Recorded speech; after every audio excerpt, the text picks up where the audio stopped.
Welcome to AD4 TV Radio News Update. My name is Adeyemi Tosin.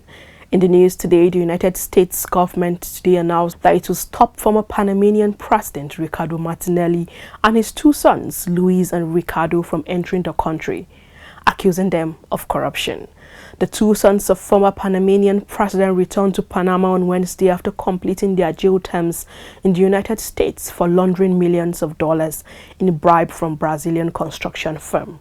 Luis and Ricardo Martinelli were sentenced to 3 years imprisonment in the United States in May 2022 for conspiring to launder about $28 million in bribes. Nigeria's Senate today confirmed the appointment of former Inspector General of Police Solomon Arase, retired, as the new chairman of the Police Service Commission. The senators confirmed Arase's appointment within 24 hours of his selection. The chairman of the Senate Committee on Police Affairs, Haliru Jika, stated that Arase performed creditably well during the screening and proved that he can lead PSC as its chairman.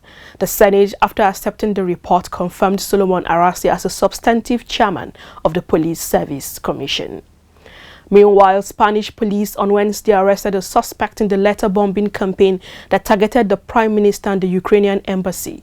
The arrest came after the New York Times reported that Russian military intelligence officers directed associates of a militant group based in Russia to carry out the campaign in Spain.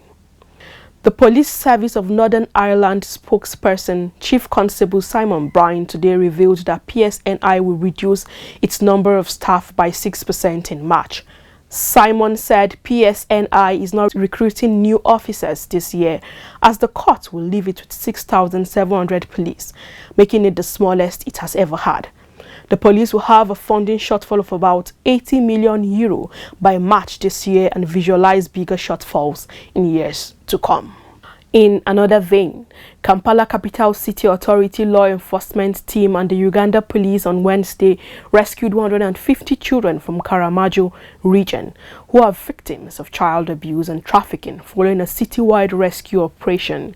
Kampala Capital City Authority Executive Director Dorothy Kisaka warned that more operations will be carried out, as she cautions parents to stop abusing children, rather support them to reach their potentials.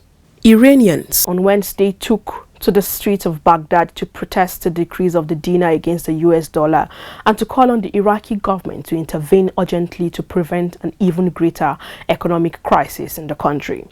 Recall that Iraq's Prime Minister Mohammed Shia al-Sudani on Monday sacked the governor of the central bank, Ali Mohsen, and appointed Mustafa Majef to head the institution after issuing a series of measures in an attempt to stabilize the exchange rate between the dinar and the dollar.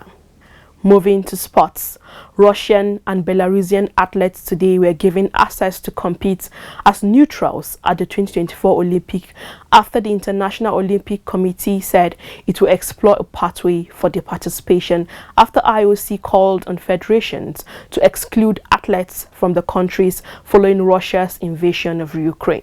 The return of Russian and Belarusian athletes to international competition, especially the 2024 Paris Olympic Games, will ensure that Russian states use athletes to aid the war efforts and distract from the atrocities in Ukraine on one of the biggest multi-sport stages in the world. For more information, please visit our platforms showing on the screen right now. Many thanks for watching.